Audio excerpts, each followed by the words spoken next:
9/11, the London bombings, the killings in Sri Lanka, the ethnic cleansing in Southeast Asia. Shocks to the system. How you respond, if you're triggered, you fracture right down like a slave. And yet some are activated by it,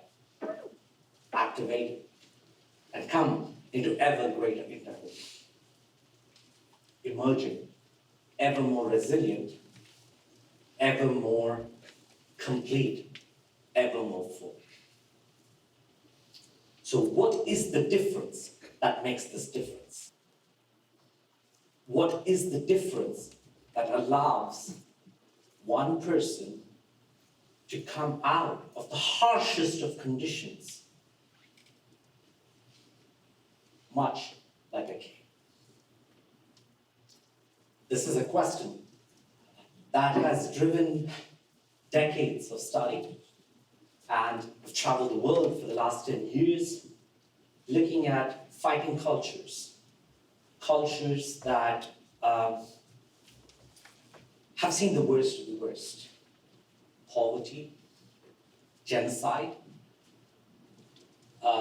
eradication of local cultures, and just sheer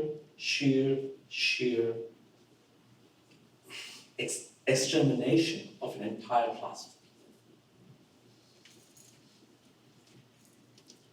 I just returned from Portugal, where for the first time we managed to bring the last 10 schools of art called Jogo de Pau together. And it was a beautiful experience. That's such a beautiful art that has kept this entire culture together for so long is on the brink of extinction. This study of combative behavior is called Hoplology. Complex word, again. Archaic, yes. But it's critical that we understand what this is. The study of combative behavior. What allows one to emerge victorious, resilient, and innovative.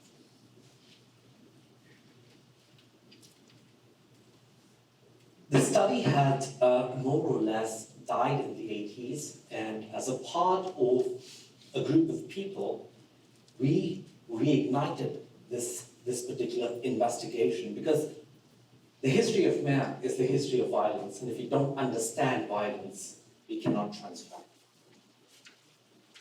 So we got together a bunch of anthropologists, ethnographers, shaman, magicians, martial artists, movie makers, and together we'd go out into some of the craziest places, the island of Tobago, to go study the last surviving Indo-African whipmaster, to find the full contact stick fighters of Kalinda in Trinidad, to find the last of the stick lickers in Barbados, look for the last 10 Jogo de Pau schools on the planet, and now next month we are heading down to the Philippines to investigate some of their arts that have never been archived before.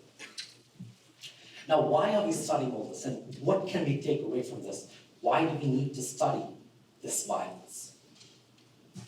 Well, the things that we don't understand, we don't have a chance of transforming. Okay? And yet, when we understand them, it fundamentally changes who we are and allows us to change everything around us as well. To me, that is Hoplology. To me, that is the study of violence. Now let me share with you what I call the ingredients that is the Elixir of Kings. Those who, despite whatever happens to them, emerge in more integrity than when they went in before. Number one, they seek dangerous edges. They follow their fascinations. They follow their fascinations to paths that most would shy away from. Exactly opposite of this notion of safe spaces. Yeah? Very much like the knights in the medieval times, where when they would go in that quest for the Holy Grail, each would enter the forest where it was darkest for them. Very much in that tradition, for example, I worked with a maestro who went down into the heart of Louisiana and the bayous to find out and to relearn the art of bowie knife fighting and the Arkansas toothpick. It took him down some very dark corners, but what has emerged from it is just phenomenally beautiful. 2, they expect more from themselves than anybody else can expect from them. What comes to my mind here is these Kalinda fighters from Trinidad. They were bought as slaves, shipped from Africa, transposed half the way across the world. And yet, they emerged from it victorious. One of the few places on the planet where slavery didn't last for too long. Why? These stewards decided to hold on to their culture, hold on to their rites of passage, hold on to their power and carry themselves very much like the kings and the shamans they were. They worked day and night in the plantations. They walked me through the plantations where you could see the blood still there. And if you walk through some of these places, you can feel it. I don't know how else to describe it. You will feel it. And yet, these guys walk and move and behave like kings. So despite these long hours at the plantations, they continue to hold on to what is truly theirs and continue to work. 3,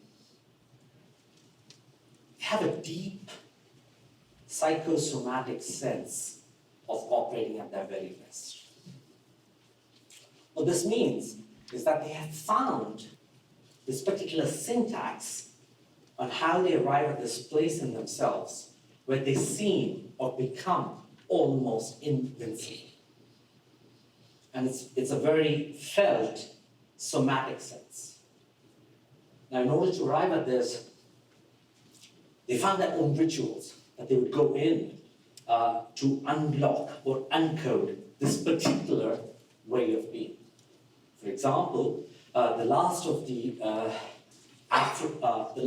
Indo-African whip fighters in Tobago, he would go out on this 40-day quest into the mountains by himself, fasting for 40 days and going through some very, very personal rituals, which were a combination of both the Indian culture and the African cultures. And that allowed him to be able to withstand things that most of us would just crumble and fall. 4, they hold a deep sense of mythopoetic destiny. What that means is they're so deeply connected with their own mythology, and it's a very aesthetic sense, a sense of beauty that comes with it, that informs them, right? That they are able to step into this future despite everything breaking down around them in perfect harmony. Now, what forms does this take? I've met many masters. My travels in Japan, in the Hakka region in China, and even in certain Sicilian traditions where they say, hey, our ancestors speak to us. They talk to us. They have these myths of the Tengu coming down from the mountains and informing them.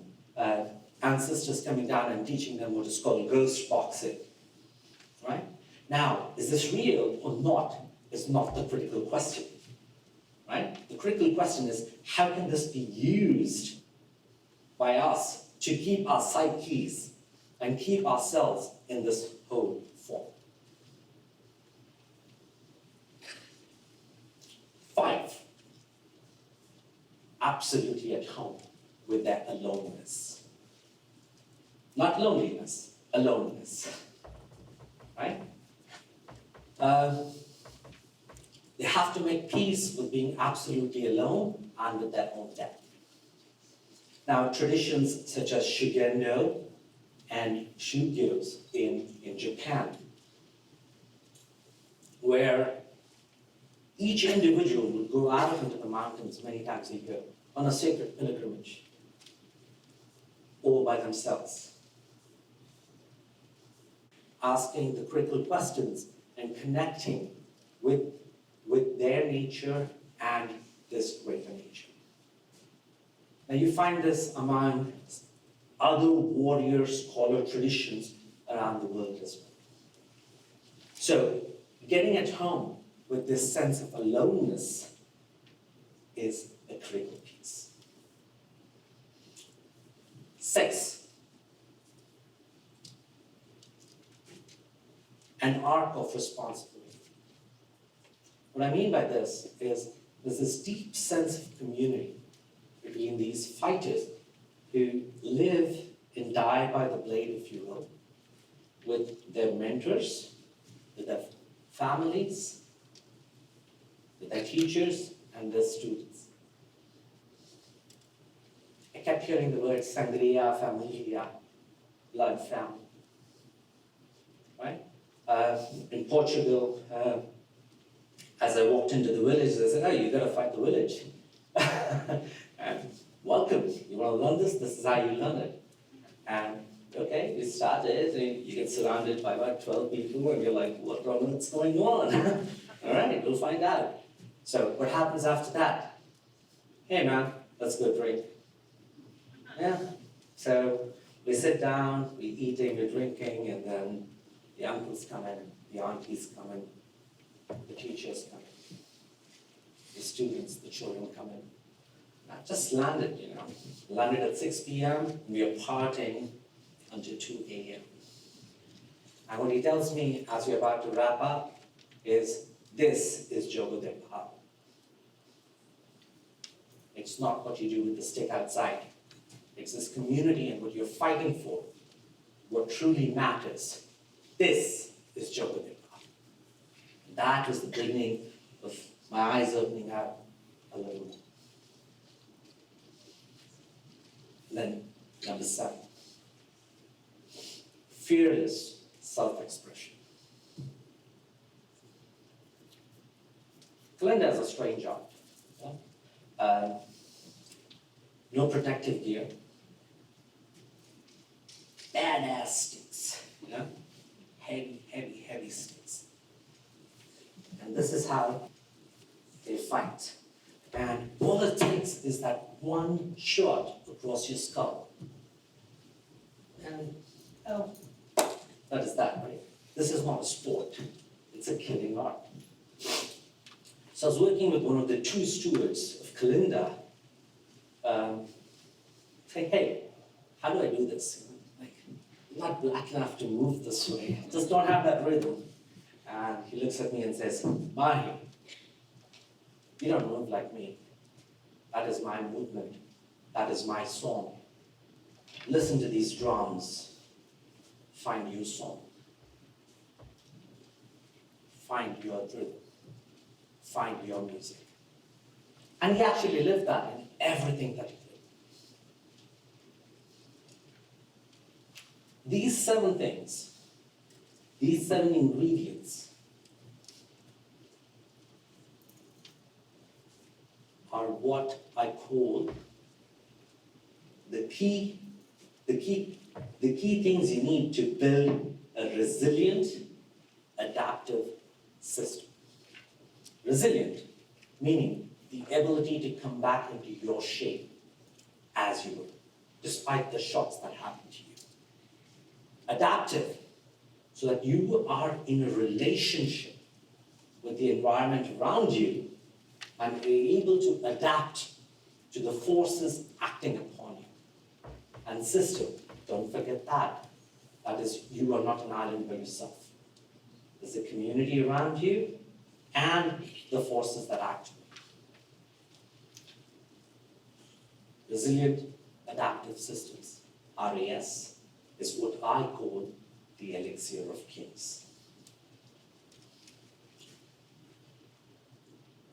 There's a quote by Miyamoto Musashi where he says, your approach to combat and life should be one and the same. That those are true words.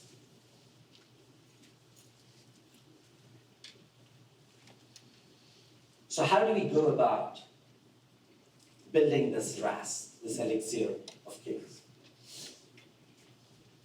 Finding a good martial arts system, a community that is able to progressively expose you to greater and greater shocks.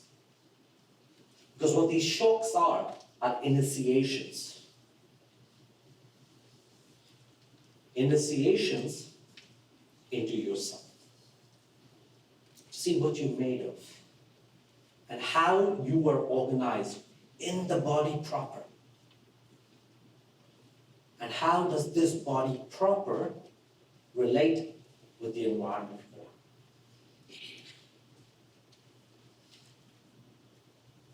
Now, I said these are ingredients, but the recipe is up to you.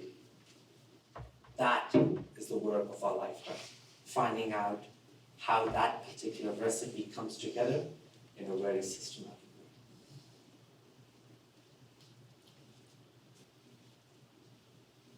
Combat, life, one and the same.